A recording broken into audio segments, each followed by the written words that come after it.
जो बीजेपी और शिंदे के बीच में खींचतान देखने को मिल रही है, उसके मद्देनजर ये साफ तौर पर देखा जा रहा है कि एकनाथ शिंदे की कुर्सी यहाँ पर खतरे में है। विधायक अगर कहीं ना कहीं उद्धव ठाकरे के पक्ष में जाते हैं तो यहाँ पर बड़ा नुकसान एकनाथ शिंदे को हो सकता है।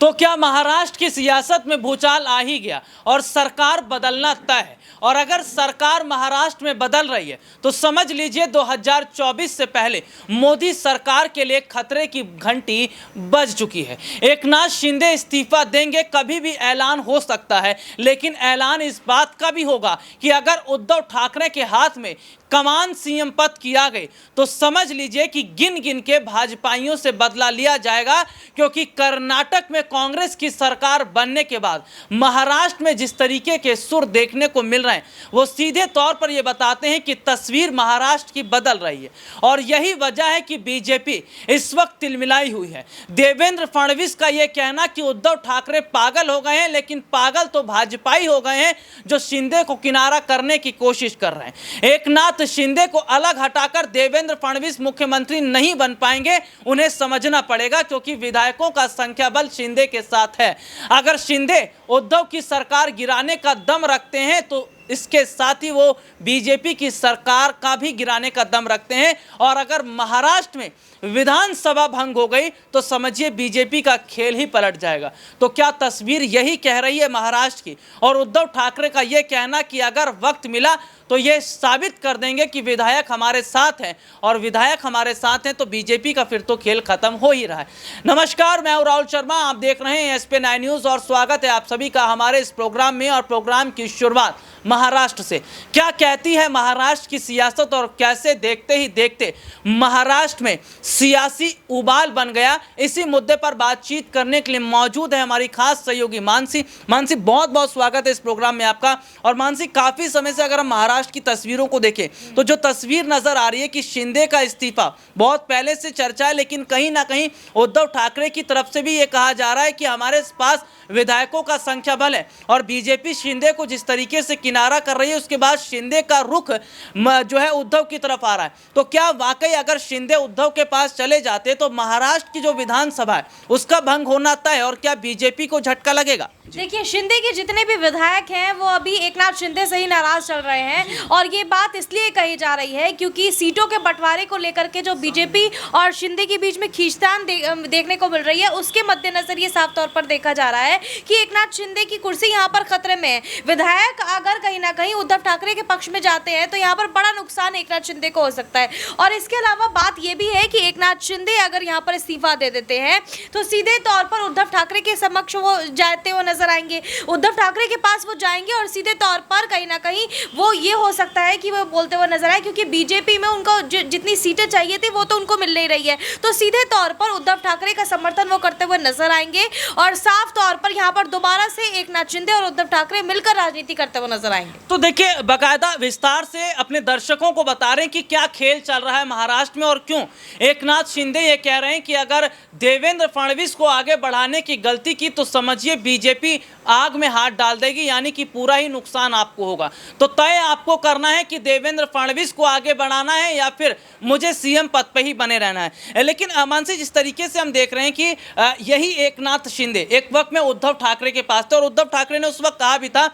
कि शिंदे तुम लालच करे और लालच बुरी बला, और वही लालच आज कहीं ना कहीं भारी पड़ रही है। हम देख रहे हैं कि बीजेपी देवेंद्र फडणवीस को आगे बढ़ा रही है, शिंदे को किनारा कर रही है। तो पहले अगर बात मान लेते देवेंद्र फडणवीस की एकनाथ शिंदे तो शायद वो हाल नहीं होता, क्योंकि ये कहा जा रहा है कि मातोश्री की तरफ तमाम विधायक तो आ सकते हैं, लेकिन शिंदे किस हिसाब से आएंगे ये एक बहुत बड़ा सवाल है। बिल्कुल, शिंदे किस हिसाब से आएंगे ये एक बड़ा सवाल इसलिए भी क्योंकि उद्धव ठाकरे ने पहले ही ये बात कह दी थी कि एकनाथ शिंदे जो है वो मजबूरी में भारतीय जनता पार्टी में जा रहे हैं, और उनको ईडी सीबीआई के शिकंजे का डर है, उनको अपनी गिरफ्तारी का डर है। हमें याद होना चाहिए आदित्य ठाकरे का एक बयान सामने आया था, उसमें उन्होंने साफ तौर पर ये कह दिया था कि एकनाथ शिंदे मजबूरी में भारतीय जनता पार्टी में शामिल हुए हैं, और कहीं ना कहीं उनको दरकिनार किया जाएगा। और वही स्थिति अभी देखने को मिल रही है। देवेंद्र फडणवीस को मुख्यमंत्री दोबारा से बनाना चाहती है भारतीय जनता पार्टी, इसलिए शिंदे को मोहरे की तरह इस्तेमाल किया गया, और उस इस्तेमाल को अब किस तरीके से दरकिनार किया जा रहा है ताकि एकनाथ शिंदे जो है उनका अब सफाया हो सके, क्योंकि एकनाथ शिंदे की जितनी जरूरत थी वो अब पूरी हो चुकी है।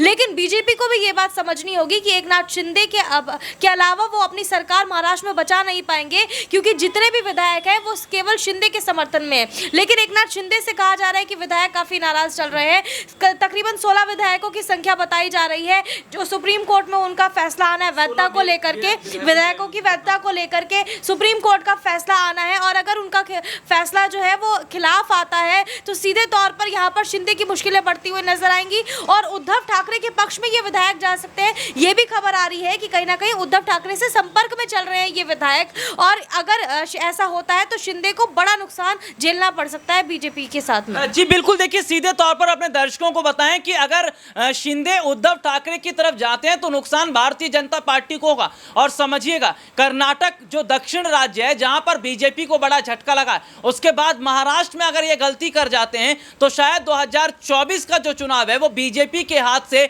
निकल रहा है। लेकिन आखिरकार क्यों उद्धव ठाकरे की तरफ से ये कहा जा रहा है कि जो सरकारी एजेंसियां हैं उनका दबाव भी विधायकों पर बनाया जा रहा है, और उनका दबाव बनाया जा रहा है इसलिए विधायकों को अपने पास जो है बीजेपी रखना चाहती है। लेकिन मानसी, एक खबर ये भी है, जिस तरीके से सरकारी एजेंसियों का अगर हम जिक्र करें, चाहे आम आदमी पार्टी का जिक्र कर लें या लालू परिवार का जिक्र कर लें, कांग्रेस पार्टी का जिक्र कर लें, सभी ये लोग कह रहे हैं कि सरकार सरकारी एजेंसियों का गलत इस्तेमाल कर रही है। तो क्या इसी सरकारी एजेंसियों का डर विधायकों पर भी दिखाया जा रहा है? नहीं तो अब तक तो उद्धव की तरफ चले आते तमाम विधायक, जिस तरीके से हम देख रहे हैं कि वो वापसी कर रहे हैं। देखिए, बीजेपी पर विधायकों की खरीद फरोख्त का मामला लगातार गरमाता हुआ नजर आता है। लगातार उन पर यही आरोप लगता रहता है कि विधायक जो है वो खरीदते हैं भारतीय जनता पार्टी, और हो सकता है कि यही वजह है और यही डर विधायकों में अभी बना हुआ है कि उद्धव ठाकरे के साथ अभी जाते हुए नजर नहीं आ रहे हैं। शिंदे के साथ रहने का जो बात कही जा रही थी, या फिर शुरुआत की अगर हम बात करें तो एकनाथ शिंदे के साथ जो इतने विधायक आए, मुझे ऐसा लगता है कि उनकी लोकप्रियता के चलते नहीं आए, बीजेपी के डर की वजह से आए। उनको कहीं ना कहीं इस बात का डर था कि गिरफ्तारी उनकी हो जाएगी, ईडी सीबीआई का शिकंजा उनके ऊपर कसा जा सकेगा। और देखिए, अगर एकनाथ शिंदे को ये डर है कि उनके ऊपर गिरफ्तारी हो सकती है, उनके साथ गलत हो सकता है, तो वो तो विधायक है, विधायकों की तो खरीद फरोख्त का मामला लगातार भारतीय जनता पार्टी पर गरमाता रहता है। तो ये जो मामला है वो इसलिए गरमाता हुआ नजर आ रहा है क्योंकि एकनाथ शिंदे के जो विधायक है वो उनसे नाराज चल रहे हैं अभी। मन से एक सवाल ये भी है, अभी हाल ही में हम देख रहे हैं कि शरद पवार ने इस्तीफा दिया, हालांकि इस्तीफा स्वीकार नहीं किया गया, लेकिन ये कहा जा रहा है कि महाराष्ट्र की सियासत में एक बड़ा रोल है शरद पवार का, और ये वही शरद पवार है जिन्होंने एनसीपी, कांग्रेस और शिवसेना की मिलकर सरकार बनवाई थी। तो शरद पवार ने जो इस्तीफा दिया है, क्या माना जा रहा है कि पर्दे के पीछे एक बड़ी रणनीति कहीं ना कहीं वो भी बना रहे हैं, और अगर बना रहे हैं तो क्या दोबारा से सरकार बनवा पाएंगे शरद पवार? देखिए, शरद पवार एक चाणक्य कहे जाते हैं राजनीति में, और यही वजह है कि शरद पवार ने सीधे तौर पर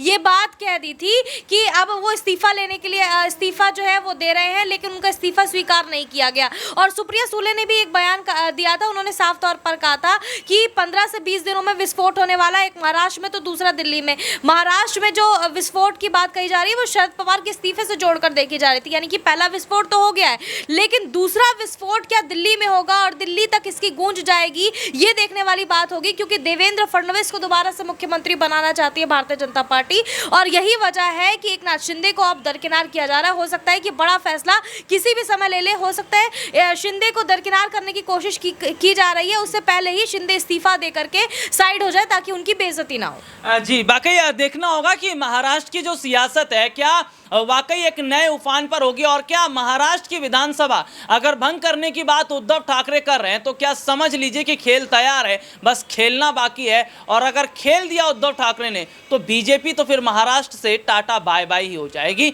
तो चलिए, आज के इस प्रोग्राम में इतना ही, आपसे फिर दोबारा मुलाकात होगी, तब तक के लिए इजाजत दीजिए, नमस्कार।